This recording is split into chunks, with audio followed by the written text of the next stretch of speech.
예, 안녕하십니까. 더불어민주당 용산 청년위원장 백준석입니다. 지금부터 제5회 삼각지 정치 스쿨을 시작하겠습니다. 예, 지난 3월 정치란 무엇인가를 시작으로 해서 매달 진행해서 지금 현재 5회 차를 맞았고요. 오늘은 기본소득을 주제로 지금 함대건 위원님께서 강연을 해주시고 그거에 관련된 토론을 진행할까 합니다. 오늘 특별히 도천수 고문님 상무위원 중에서 도천수 고문님 참석해 주셨는데 도천수 고문님 한 말씀 부탁드리겠습니다. 네, 안녕하세요. 네, 이렇게 소중한 행사를 준비하신 청년위원들 정말 수고가 많습니다. 오늘 행사가 우리 지역위원회가 공부하는 모임으로 이렇게 발전하는 계기가 되기를 기원합니다. 고맙습니다. 네, 감사합니다. 그러면 오늘 발제자이신 함대건 의원님께 마이크 넘기도록 하겠습니다.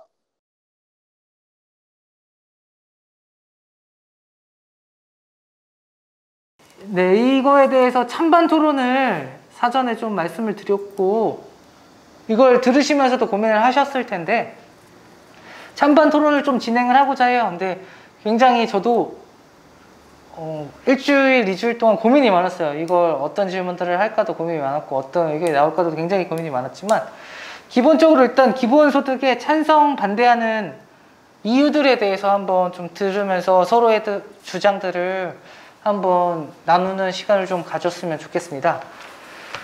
일단 이쪽이 반대, 이쪽이 찬성인가요? 반대입니다. 이쪽이 반대입니다. 이쪽이 반대, 이쪽이 찬성? 그러면 보시는 쪽에서 오른쪽인가요? 네. 오른쪽이 반대. 왼쪽이 찬성입니다. 찬성 겸 중립. 네, 찬성 겸 중립도 계시고요. 자, 그러면 네. 어떤 분 먼저 발제를 해주실까요? 일단 우리 찬성에 대한 의견들은 많으니까 반대를 먼저. 반대를 먼저 하자고요? 네. 네, 네, 안녕하십니까. 네. 안태홍 부위원장입니다. 반갑습니다, 여러분. 네. 이게 다들 잘 들리시는지 확인하려고 박수 유도를 한번 해봤고요.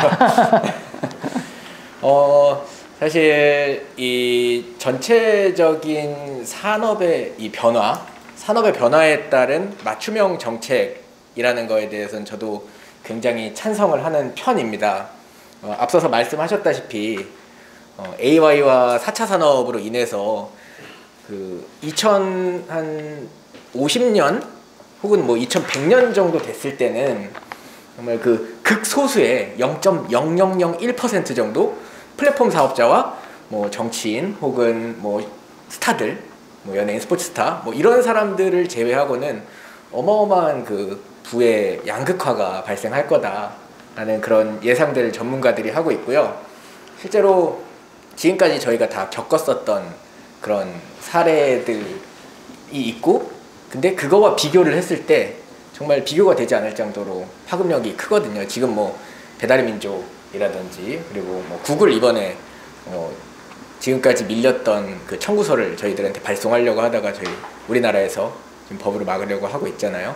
그런 부분들을 생각하면은 뻔히 보이는 미래고 거기에 맞춰서 가는 건 굉장히 맞다고 생각합니다. 근데 이 제도가 아직은 다가오지 않은 미래에 대해서 지금부터 이렇게 엄청난 천문학적인 액수의 금액을 사용을 하면서 정책을 밀어붙여야 하는가에 대한 의문점이 사실 있는 거고요.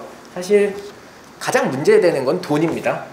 두 번째 지금 질문으로 던져주시긴 했지만은 이 재원 마련에 대해서 물음표가 들고, 이 재원 마련이 만약에 됐다 하고 치더라도 이 돈을 조금 더 효율적으로 전 국민이 아닌 조금 더 힘든 부분, 조금 더 필요한 부분들을, 우리나라가 복지의 사각지대가 많다고들 말씀하시지만은 그 돈을 이용해서 전 국민 고용보험이라든지 혹은 복지 사각지대에 계신 분들을 발굴하는 그런 인원들을 충당을 한다든지 그런 형식으로 우리나라가 좀 더 보편적인 복지국가로 가고 나서 그 다음에 4차 산업혁명에 엄청난 쓰나미가 몰려올 때 그때 해도 늦지 않다라는 게 저의 의견입니다. 네, 마이크를 넘기겠습니다. 이제 찬성 의견 한쪽 들어볼까요? 네, 안녕하세요. 저는 조성일이라고 합니다. 네, 잘 들리시죠? 제가 한 3년 전쯤에 그 청년수당을 받은 적이 있거든요. 한 6개월 동안 50만 원씩 받았었어요. 근데 제가 그때 그 한 달 수입이 약 100만 원 정도 됐었거든요. 그래서 서울에서 혼자 자취를 하다 보니까 100만 원 정도면 거의 마이너스 수준이었는데, 그래서 병원도 못 가고 그럴 정도로 약간 좀 힘든 생활을 했었었는데요. 그때 청년수당 50만 원을 받아서 좀 그래, 나라에서 좀 챙겨주고 있구나, 그런 걸 좀 받으면서 그때 많이 용기를 얻었다고 해야 되나? 이런 사람도 나라를 챙겨주고 있구나, 이런 생각이 받아서 그때부터 좀 더 이제 일할 생각이 좀 더 생겼거든요. 그래서 그 기본소득은 있는 사람들보다는 없는 사람들에게 더 많이 필요한 것 같아요. 그래서 그 사람들이 더 효과가 더 큰 것 같고요. 일단 사람들이 준다 그러면 다 좋아하잖아요. 다 공짜를 싫어하는 사람은 없을 것 같아서, 그래서 제 개인적으로 그렇게 찬성을 하려고 말씀드리고 있습니다. 네. 네, 잘했습니다. 어쨌든 기본소득에 대해서 조사된 부분들에 덧붙여서 얘기를 좀 하자면, 그런 얘기들을 많이 하세요. 이걸 학문적으로나 검토를 해보신 분들은 상위 20%를 제외하면 기본소득의 혜택을 받게 된다, 이런 얘기를 하긴 하거든요. 어쨌든 이런 준다 하면 좋긴 하지만 이걸 가장 반대하는 계층이 사실 상위 50%에서 20%까지 실제로는 혜택을 받지만 제일 반대를 많이 하는 계층이기도 합니다. 왜냐하면 혜택을 받는 줄 잘 모르거든요. 이게 일단 세금으로 뺏긴다고 생각하고 그거에 대한 조세 저항이 너무 심하기 때문에 그런 의식들이 좀 있다는 연구 결과가 있긴 하더라고요. 어쨌든 찬성에 대해서 나왔던 의견 중에 한번 덧붙여봤고요. 반대에 대한 의견을 한번 더 들어보고 싶어요. 네.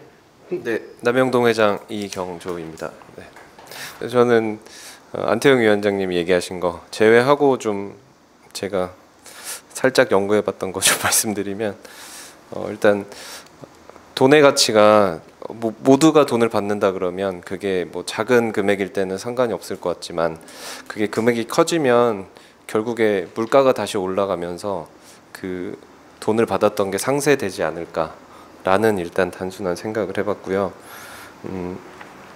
일단 이걸 앞에 할지 뒤에 할지 고민했는데, 뒤에 혹시 또 다른 분들 이야기를 많이 할 것 같아서 미리 말씀드리면, 정책에 그렇게 나쁜 정책은 없다라는 생각이 일단 저는 들었고요. 이거 하면서 다른 토론 프로그램들이나 이런 거 좀 봤는데, 이런 얘기 해도 되나요? 국민의힘 국민의힘에서 이게 안심소득이란 게 있는데 그거 되게 괜찮아 보이더라고요.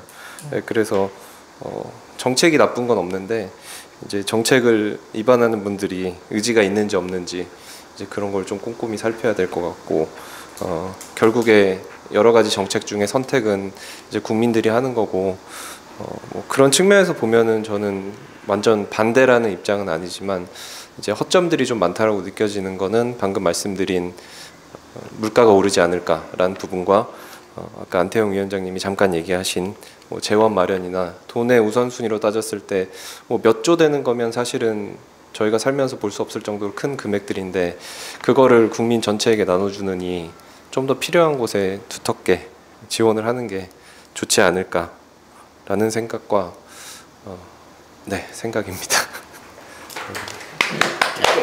짧게 보충을 해서 말씀드리면은 방금 우리 기소특위 위원장님께서 직접 경험담을 말씀을 해주셨는데, 필요한 곳에 돈이 들어가게 된다면은 그런 청년 수당들 같은 경우에 더욱 두텁게 들어갈 수 있다는 거죠. 50만 원 받으실 수 있었던 거를 정말 힘든 청년들에게 80만 원, 100만 원까지도 들어갈 수 있는, 그래서 삶의 질 수준을 평균적으로 보편적으로 복지적으로 맞출 수 있는 그런 재원 투입이 가능할 거라고 생각됩니다. 네, 또 하나 덧붙이자면 말씀하신 것처럼 그렇게 선별적으로 한다고 했을 때 그 돈이 50이 80이 되지는 않아요. 50은 50대로 두고 30으로 다른 걸 하겠죠. 일반적으로는. 아까 얘기하신 윤영욱 부위원장님 얘기하신 것 중에 채팅에 선별적 복지로 인해 생기는 낙인 효과를 없앨 수도 있다. 네. 직업 선택의 폭도 넓어지고 여건이 좋지 않은 한계 직종은 자연스럽게 도태되거나 노동 여건이 개선될 수도 있을 것이다. 이게 기본소득에 대해 또 찬성하거나 주장하시는 분들의 하나의 주장이기도 합니다. 그래서 이따가 또 찬성이나 중립 발언을 하나 듣고 난 다음에 오늘 또 참석하신 분들께 이런 부분들에 대해서 오늘 나오는 얘기들에 대해서 같이 또 논의를 하는 시간을 가질 거예요. 한 번쯤 고민해 보시다가 말씀을 해 주실 수 있었으면 좋겠습니다. 네, 다음. 제가 한 말씀 드리면 지금까지 우리가 선별적 복지를 계속 해왔죠. 근데 결과적으로 보면 양극화만 심해지는 결과로 나왔잖아요. 이게 대부분 기본소득을 반대하는 입장에서는 그 돈으로 더 어려운 사람을 돕자. 근데 현실적으로 그게 안 되는 거예요. 지금 시스템적으로. 그게 안 되고 있으니까 다른 대안을 찾자 해서 나온 게 이제 기본소득인 거죠. 그렇고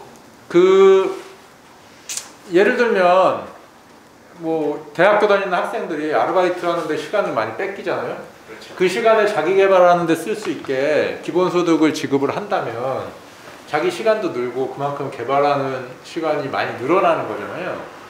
그런 의미로 봤을 때 이제 기본소득이 순기능을 할 수 있다.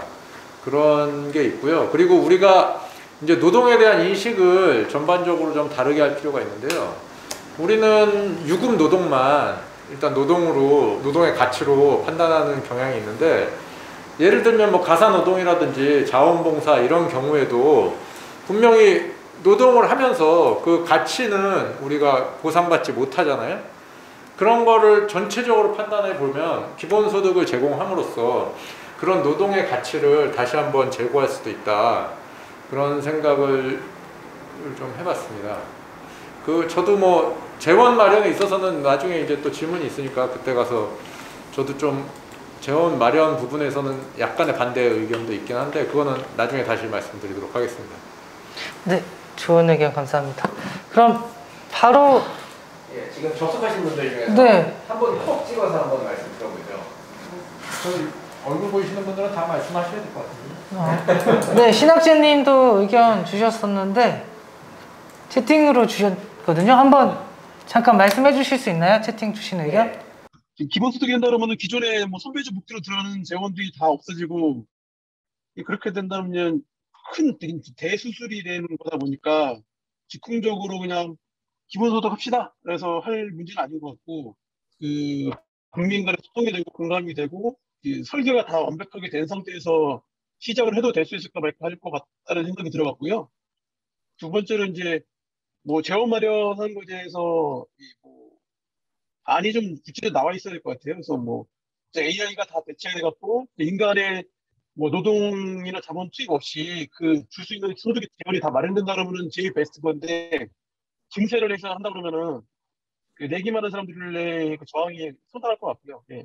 투입 받는 입장에서도 보면 향후 일자리가 없어진다고 그러는데, 그래서 진지한 고민이 필요하고, 네. 진짜 AI 세대는 노동력이 필요 없다는데 시대가 왔을 때 도움이 될 수 있을 것 같다. 지금은 좀 시기상조인 것 같다. 도입하는데 생각은 해보자. 네, 그런 의견입니다. 알겠습니다. 네, 좋은 의견 감사합니다. 시기상조라는 이야기시죠? 네, 알겠습니다. 감사합니다. 네, 다음으로 이제 굉장히 뜨거웠어요. 어쨌든 찬성도 반성도 반대도 다들 의견들이 많으시고 찬성하거나 반대하는 이유들도 다양하시고, 네, 되게 다양한데요. 다른 분 이야기를 한번 더 들어볼게요. 김희수님? 우선 저는 찬성이고요. 일부 예외적으로 찬성하는. 일단은 선별복지 관련해서는 실제로 지역 간의 계층 간의 차별이나 그런 것들이 저는 굉장히 싫었던 부분인데, 이런 것들이 없어지고 보편적으로 간다고 하면 누구나가 그냥 다 함께 누리는 거고, 그 나라의 국민이면 기본적으로 받아야 된다라고 생각을 하거든요. 알래스카의 경우처럼. 그래서 저는 그냥 일단 찬성이지만 그 재원이나 이런 세 관련해서는 좀 반발이 조세정이 확실히 있을 거라고는 생각이 돼요. 특히 뭐 법인 같은 경우는 괜찮지만 개인 사업자들의 경우는 예외적으로 뭔가 일정 금액 뭐 매출이 되면 혜택을 못 받는 부분들이 좀 발생하다 보니까 그런 부분에서는 좀 차등이 생겨서 조세 저항이 있지 않을까라는 생각입니다. 네, 좋은 의견 감사합니다. 네. 자연스럽게 다음에 반대 의견 없을까요? 혹시 지금 접속하신 분들 중에? 혹시 네 지금 의견 나오신 것처럼 반대 의견 신학주님 하셨고 조건부 네. 또 의견 있으신 분은 하신 거 아니에요, 이세훈 의원님? 아까? 그러면 다음 토론으로 일단 바로 넘어가 볼게요. 방금 희수님 얘기 주신 거에서 연장선상으로 결국은 재원 마련은 어떻게 할 것인가에 대한 의견들이 굉장히 많을 것 같아요.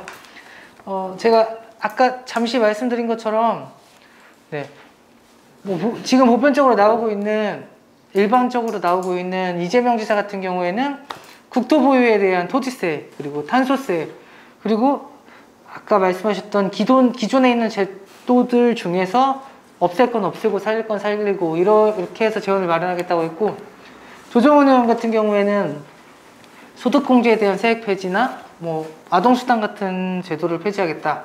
그리고 이 기본소득을 위한 기금을 알래스카처럼 마련을 하고 특별회계를 조성하겠다. 그래서 지방에 있는 지방세들 남는 거 뭐 그리고 그 세금들에 대한 이자들 이런 것들로 뭐 기금을 마련하겠다 이런 의견들이 있었거든요.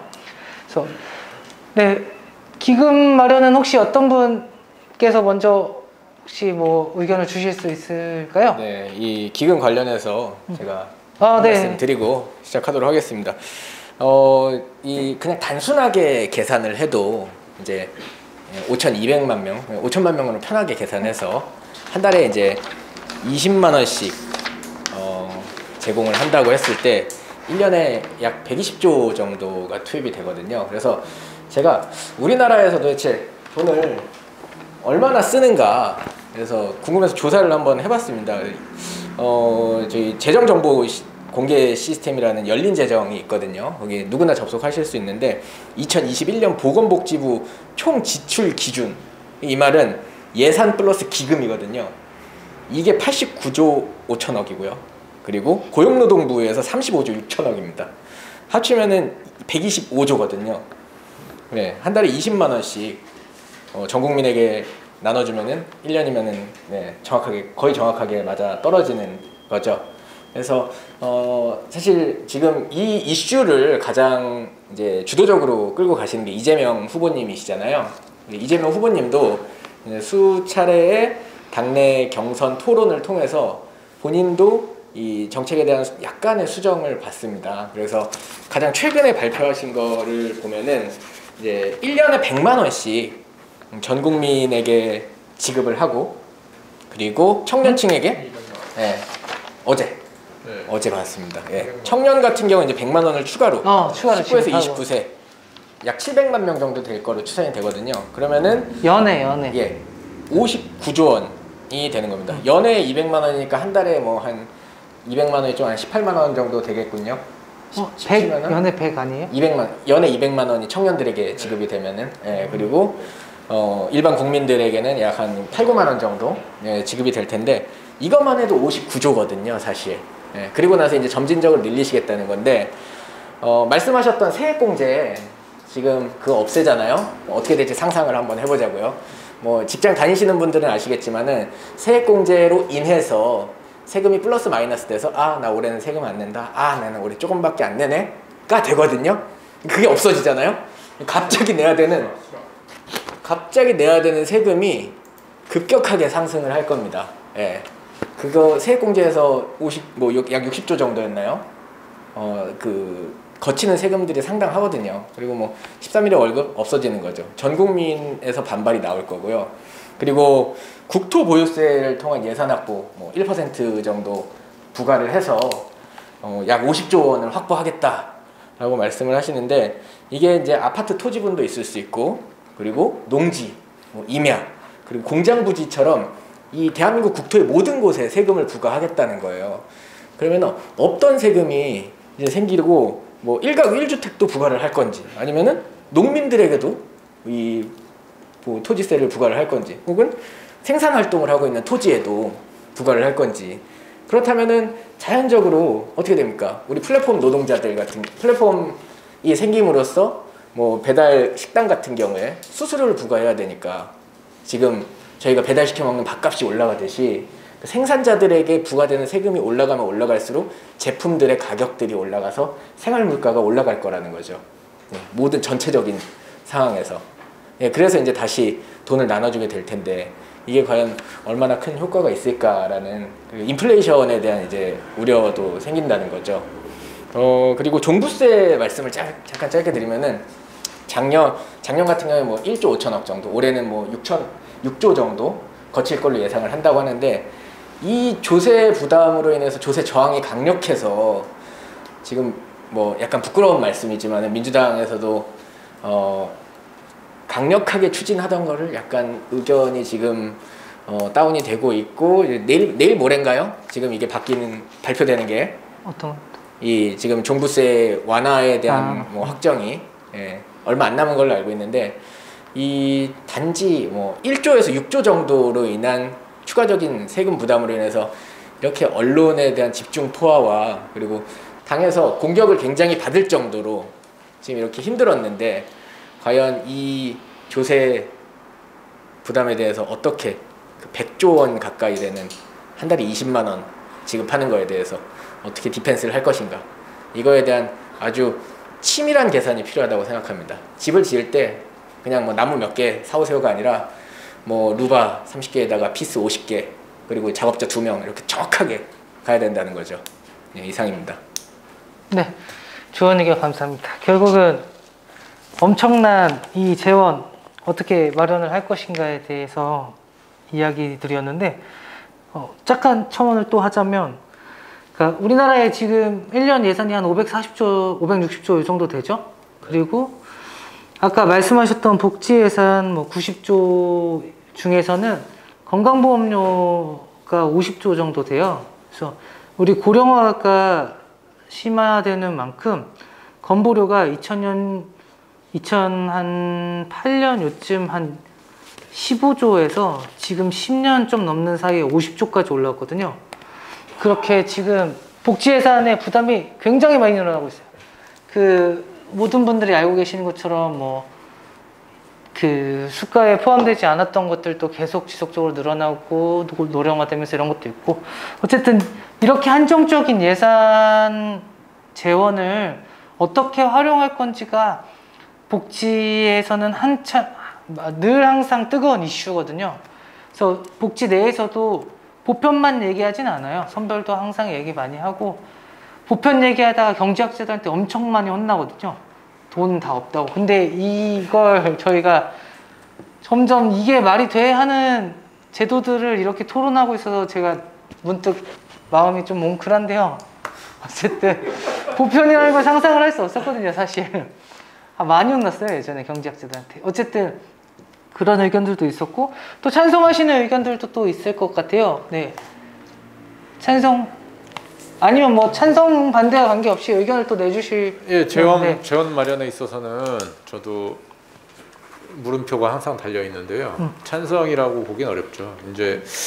근데 이제 뭐 대선 공약이다 보니까 이 100만 원, 200만 원 이재명 지사가 이렇게 발표를 했는데, 사실 보면 재원 마련 발표를 먼저 해야죠. 재원을 어떻게 마련하고 그렇게 줄 것이냐인 부분인 거고, 재원도 그 마련되는 게 일회성 지원금이 아니기 때문에 지속 가능해야 되잖아요, 이 재원이. 근데 계속 증세만으로 그거를 유지한다는 건 사실 불가능하다고 보거든요. 그렇게 기본소득을, 그리고 또 100만 원 줬다가 80만 원 줘버리면 그거에 대한 저항도 있을 거란 말이에요, 나중에.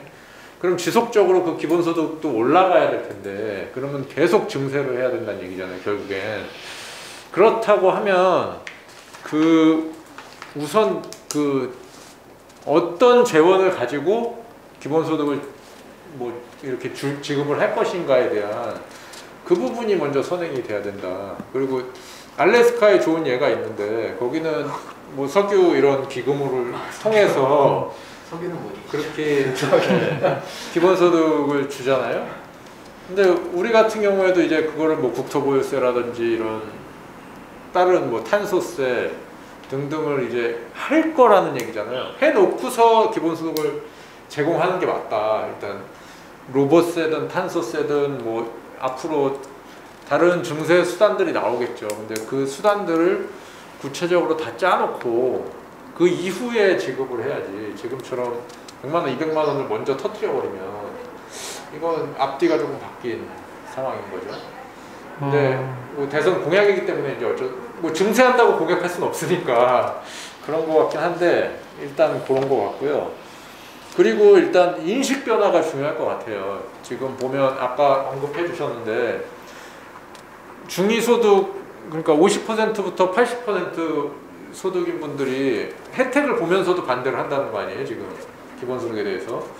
그렇다라고 하면 그 인식 전환을 어떻게 할 거냐. 우리는 구체적인 수치로 얘기를 해줘야 돼요. 예를 들어서 뭐 내가 500만 원을 버는데 한 달에 기본소득에 세금을 얼마 내야 되고 기본소득을 얼마 받는다. 이 수치를 정확하게 해주면 이 사람들이 아 내가 30만 원 세금 내는데 50만 원 받는구나. 이렇게 좀 정확하게 제시를 해서 인식 전환을 좀 할 필요가 있지 않나. 그런 생각을 해봤습니다. 네, 좋은 의견 감사합니다. 찬성하시는 분, 재원 마련에 대해서 찬성하시는 분 없을까요? 재원 마련에 대해서 좀 말씀을 드리고 싶은데요. 제가 이제 찾아보다 보니까 그 논문이 하나 있더라고요.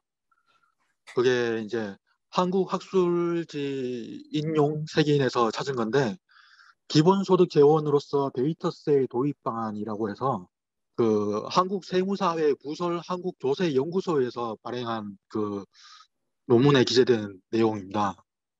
여기에서 이제 간단하게 다 읽을 수는 없고 핵심적인 부분만 말씀을 드리면 이 데이터세라고 하는 조세는 그 원재료인 개인의 데이터에 대한 사용의 대가에 대해서 과세를 하는 건데 이제 그동안 세계적으로 이게 논의가 많이 돼 왔다고 합니다. 이제 IT 기업에 대한 이제 수익을 과세를 하는 건데 그렇다고 이제 디지털 세제하고는 성격이 좀 다르다고 하고요. 현재 저희가 지금 이미 IoT다 뭐다 해서 수많은 데이터를 사용을 하고 있고 뭐 개인정보부터 해가지고 그 생활하면서 이제 뭐 사람의 동선이라든지 그러면은 기호도라든지 모든 게 다 데이터로 가공이 되어서 이게 기업들한테 제공이 되어지고 있거든요. 그 부분에 대해서 일종의 데이터세를 갖다가 하나 새로 신설하자 그런 내용이 있더라고요. 이걸 지금 논문까지 나온 마당이라면 단순히 이제 이걸 논의 단계는 넘어섰다고 보고요. 법을 만드는 그런 국회의원 그리고 학자들 그리고 시민들이 모여서 일종의 협의체 비슷한 걸 갖다 구성을 해서 이제 구체적으로 논의를 하면은 좋지 않을까. 이것이 이제 일시적인 게 아니라 앞으로 어차피 계속 이 IT라는 거는 지속적으로 발전돼 나갈 것이기 때문에 산업의 근간이기도 하고 그래서 지속적인 그런 그 재원 확보에 그런 근본적인 방안이 될 수 있을 거라 생각합니다. 네, 좋은 의견 감사합니다. 네, 결국은 데이터세에 대한 또 이야기였고요. 또 굉장히 긍정적으로 검토해 볼 만한 여지가 있는 것 같아요. 실제로 그 데이터들이 굉장히 기업들이 귀중하게 다루고 모아서 다양한 용도로 활용하고 있거든요. 특히 뭐 카카오 같은 경우에 플랫폼으로서 모든 데이터들을 거의 수집해서 본인들의 사업 영역 확장이나 공유를 해서 쓰고 있는데 데이터가 굉장히 무섭죠. 이 데이터를 통해서 할 수 있는 것도 많고 세금도 얻을 수 있고 다양한 고민을 해볼 수 있을 것 같습니다. 또 좋은 의견 있으신 분 또 있으신가요? 또 참여하고 계신 분들 중에 또 한마디 들어보면 좋을 것 같은데요. 제가 그러면 한마디 네. 추가적으로 한번 해보도록 하겠습니다. 예, 재원 마련에 대해서는 지금 구체적으로 아까 제가 말씀드렸듯이 뭐 나사가 몇 개 들어가야 되고 본드가 몇 개 들어가야 되고 이런 정도 수준까지의 그 설계가 나오진 않았으니 다들 우려하시는 거에 대해서는 당연하다고 생각을 하고요. 그렇다면은 이 기본소득으로 인한 우리나라에서 어떻게 보면은 지금 굉장히 실험적인 거거든요. 전 국민을 대상으로 지금 이재명 후보께서 말씀하시는 지금 기본소득 같은 경우에는 기존에 있는 그 복지 예산을 건드리지 않고 추가적으로 세금을 마련해서 지급을 하겠다는 거예요. 예. 이 전국적으로 전 세계적으로 이렇게 전 국민을 대상으로 이렇게 광범위하게 하는 사례는 드물거든요. 거기다가 이렇게 이제 지급된 그 기본소득을 지역 안에서 소멸성으로 3개월 혹은 뭐 반년 이렇게 무조건 소비를 해야 되는, 소비하지 않으면 소멸되는 지역 화폐로 발행을 하시겠다고 하거든요. 근데 제가 공부한 이제 기본소득 같은 경우에는 무조건 현금으로 지급이 돼야 된다라는 그런 이론이 있었던 걸로 알고 있는데 이것 또한 새로운 실험이죠. 근데 우리나라에서 재난지원금을 지급을 했을 때 그 지역 안에서 경제 효과가 이제 어마어마했단 말이에요. 실제로 지역 안에 있는 이제 소상공인들이 타겟팅이 돼서 소비를 할 수 있으니 그분들에게 직접적으로 혜택이 갔거든요. 그렇다면은 이게 단순히 복지적인 차원이 아니라 경제적인 차원에서 부의 재분배가 또 일어날 수 있다는 이런 점에서는 상당히 칭찬을 해드리고 싶고요. 다만 이제 찬성되셨네요. 예, 우려스러운. 다만 이게 반대하는, 그러니까 복지적인 차원에서는 틀림없이 저는 이제 반대하는 입장입니다. 왜냐하면 기존에 있는 복지 제도가 있었음에도 불구하고 양극화만 더 벌어졌다고 말씀하셨는데 이렇게 된 이유에 대해서는 사실 OECD 국가 중에서 우리나라 복지 예산이 중간보다 약간 아래거든요. 이 부분을 올려서 돈이 없어서 못하는 부분들이 상당히 많기 때문에 이 부분을 더 강화시키고 싶다면 이 부분에 집중하는 게 맞지만 경제적인 파급 효과로 생각을 했을 때는 이렇게 지역 안에서 로컬 안에서 사용할 수 있게 해서 소상공인들에게 직접적으로 돈이 가게 해서 또 소상공인들 같은 경우에는 돈이 엄청 많은 사람들이 아니기 때문에 돈이 들어오면은 그걸 또 소비하는 성향이 굉장히 높습니다. 예, 그리고 또 만약에 청년들에게 주어진다고 하면은 우리들 청년들 그리고 뭐 신혼부부들 만약에 애 낳고 그러면 돈 들어갈 때 많거든요. 그래서 이거 돈을 무조건 쓸 수밖에 없단 말이죠. 돈은 돌고 돌아서 돈이다. 예, 돌면은 경제 효과가 살아난다. 예, 이 말씀 드리고 싶습니다. 네. 뭐 짧게 한마디 하자면 그 재원 마련 뭐 관련된 내용인데요. 아무튼 뭐 문제예요, 재원 마련이. 근데 아까 윤영욱 부위원장이 뭐 데이터세 같은 걸 말씀해 주셨는데 그 지금 어찌됐건 산업 구조가 다 바뀌고 있잖아요. 그러면은 그 산업 구조가 바뀜으로 인해서 불로소득이 생기는 사람들이 분명히 생길 거란 말이에요. 그걸 찾아내서 어떻게 과세할 것이냐, 그것을 먼저 선행을 한다면 재원 마련에 큰 도움이 되지 않을까 싶습니다. 예전에 뭐 재산세, 뭐 그런 뭐 종부세 그런 것들도 시대의 흐름에 따라 만들어진 거란 말이죠. 근데 지금 시대에 있어서는 아까 말씀하신 데이터세라든지 뭐 탄소세 등등 그런 과세를 좀 과세도 같이 개혁이 돼야 되는 구조가 아닐까 그렇게 생각해봤습니다. 네.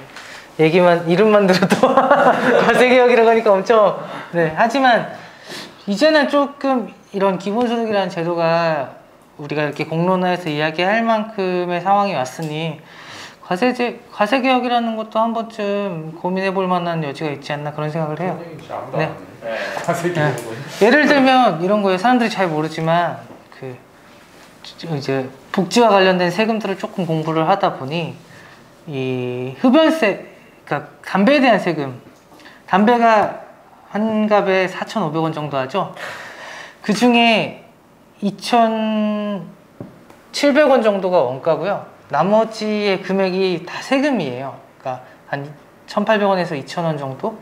이 세금들이 이 담배를 구매한 지자체로도 일부 가고 이 지자체, 그러니까 기초자치로도 가고 광역자치단체로도 가고 뭐 보건복지부에 가서 금연을 방지하기 위한 뭐 수당으로도 가고 뭐 여러 가지 재원들로 쭉 쓰이는데 그걸 알면서 그걸 사지는 않아요, 대부분.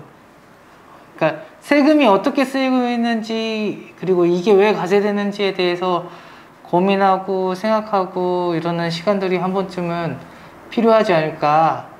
너무 그냥 받고 있고 내고 있고 그런 것 같아요. 부가가치세도 우리가 10% 그냥 너무나 당연하게 내고 있는데 이거 안 하려고 현금 내는 것도 다 지하경제의 하나이잖아요, 사실.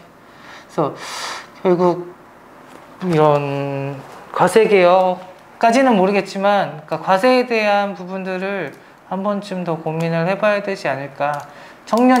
우리 정치스쿨에서 한번 또 언제 이거는 강사분을 모시고 네, 한 번쯤 다뤄도 좋을 것 같아요. 네. 그러면 저희 질문 하나 드릴게요. 네. 질문 하나 제가 드리고 싶은 게 여러분들 생각이 이번에 이제 이재명 후보님께서 청년들에 대해서는 이제 다음 정부부터는 200만 원은 무조건 곧바로 지급하겠다. 이거에 대해서는 어떻게 생각하시나요? 참고로 수혜 받으시는 분은 지금 여기서는 없네요. 네. 29세까지 그렇죠? 29세까지. 19에서 29세. 네. 만 원.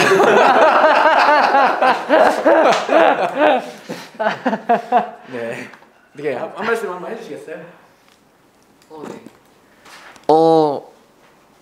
문득 제 20대 때를 떠올리면 돈이 많았던 시대는 없었던 것 같아요. 그래서 청년들이 그런 경제적 여유가 생기면 그런 시간을 쓸 수 있는 시간이, 그러니까 자신을 위해 쓸 수 있는 시간이 좀 더 확보되니까 그런 긍정적인 면이 있지 않을까 그런 생각을 잠시 해봤습니다.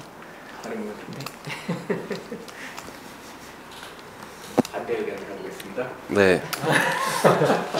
저는 뭐 현실적으로 필요한 곳에 지급을 하는 게 좋다고 생각하기 때문에 뭐 청년이어도 지방에서 보통 서울로 많이 올라오잖아요.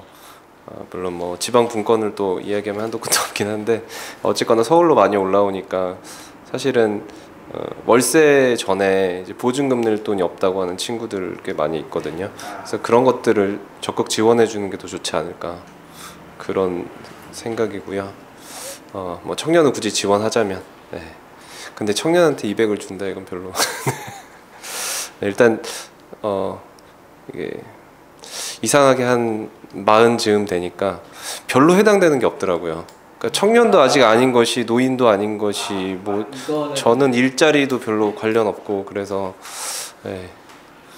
웬만하면 반대하게 되더라고요. 네. 네, 저. 네. 네, 40대, 50대 분들이 제일 그런 의견 많이 내시는 것 같아요. 이런 복지나 세금에 대해서 나는 사각지대다. 네, 이런 얘기들도 많이 하시기도 하시고요. 제 주변에 그 40대 후반, 50대 초반에 솔로이신 분들이 그런 얘기 더 많이 하시긴 하더라고요. 제가 던진 질문에 대해서 제가 의견을 드리면은 일단 최근에 뭐 유튜브에서 영상이 하나 뜨더라고요.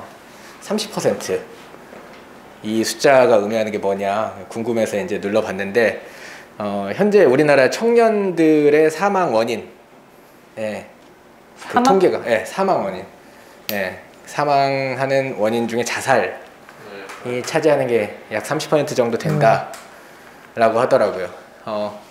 뒤돌아서 저도 이제 저의 20대 저 같은 경우는 20대 후반에 이제 아들을 봤거든요. 그래서 경제적으로 완벽하게 자립이 되지 않은 상태에서 또 그런 상황이 됐기 때문에 단돈 200만 원 들고 이 용산구로 왔었습니다.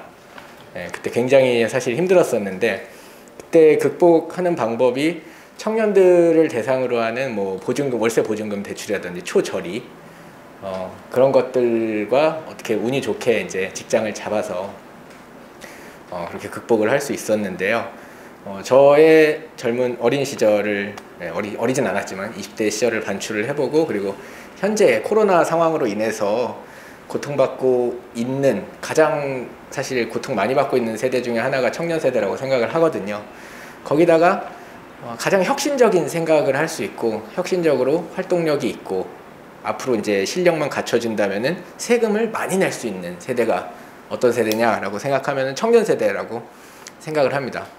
이런 뭐 감성적인 거는 약간 접어두고 단순히 경제적으로만 생각했을 때도 제가 방금도 말씀드렸지만은 돈을 받으면은 돈을 쓰는 세대는 청년 세대가 사실 탑 안에 들어간다고 생각을 해요. 말씀드렸지만 애가 있으면은 돈을 쓰고 애가 없더라도 내가 모아놓은 게 없으니까 살아야 되거든요. 그래서 돈을 또 돌게 만드는 세대이기 때문에 청년에게는 저희가 뭐 혜택을 직접적으로 받지는 않더라도 살리기 위해서 우리나라 경제의 기초 체력을 위해서라도 적극적으로 지원을 해줘야 된다라고 생각을 합니다. 네, 역시 우리 청년이 부위원장 답. 네, 이상으로 이제 우리 정치스쿨 이 기본소득 편에 대해서 이야기들을 조금 마무리해 볼까 하는데요. 보시면서 의견들 또 주실 분들 또 주시고 싶은 분들 많이 계실 것 같아요. 마지막 마무리 멘트로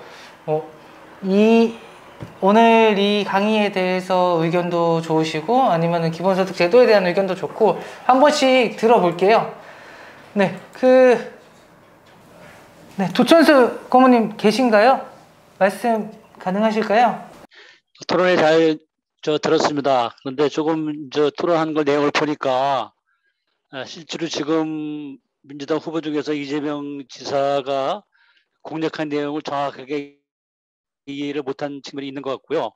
이 기본소득은 지금 다른 나라에서 아직 시행한 사례가 많지 않지만은 우리나라가 선진국 대열로 들어서 가지고 먼저 선도적으로 할 필요가 있다고 보여지고요. 기본적으로 지금 이재명 지사가 공략한 내용은 추가적으로 세원 확보하지 않더라도 할 수 있는 그런 내용으로 기초가 되어 있고요. 또 그 추가로 탄소세나 국토부유세를 부과하더라도 여론조사에 의하면은 국민들이 호응하는 걸 이렇게 되어 있습니다. 그래서 좀 오늘 논의를 계기로 해서 기본소득이 많은 국민들에게 이해가 되고 그런 계기가 되는 토론회여서 정말로 축하드립니다. 고맙습니다. 네, 좋은 의견 감사합니다. 네, 저희 회장님께서 한 말씀 하신다고요? 네. 저는 그 기본소득 자체가 주는 일단 긍정적인 효과는 이제 기본소득이 나오니까 어느 정도 그거랑 반해서 안심소득이라는 것도 나오는 것 같고, 그러니까 저쪽은 그냥 뭔가 쓰레기들 이런 생각들이 항상 있으시잖아요. 근데 꽤 괜찮은 정책들이 이 기본소득을 통해서 나오지 않았나라는 생각이 일단 들고요. 저는 전 국민에게 지원하는 건 반대하지만 어느 특정 계층에 그냥 아까 말씀하셨듯이 추리는데 시간이 더 걸린다고 막 하잖아요. 돈도 많이 들고. 그래서 필요한 곳에 예를 들면 아까 얘기했듯이 제가 살짝 농담조로 반대한다고는 했지만 청년이 됐다든지 아니면 대학생들에게 지급을 한다든지 아니면 아이들을 낳으면 지급한다든지 이런 식으로 지급하는 것들이 더 좋지 않을까. 그리고 그래서 기본소득이 일단 당장 시행하냐 안 하냐를 저를 떠나서 다른 사람들도 그거에 대해 생각해 보게 했다는 것 자체가 일단 굉장히 의미 있는 게 아닌가 그런 생각이 들었습니다. 이상입니다. 네, 좋은 의견들 주셔서 굉장히 감사합니다. 오늘 기본소득 이것으로 좀 마무리를 하려고 하고요. 어쨌든 어떤 제도든 어떤 좋은 정책이든 선한 의도도 당연히 중요하지만 어쨌든 시행착오 안격도로 다양한 찬성과 반대의 의견들도 다양하게 고민하면서 제도를 도입할 수 있는 그런 상황이 마련이 됐으면 좋겠습니다.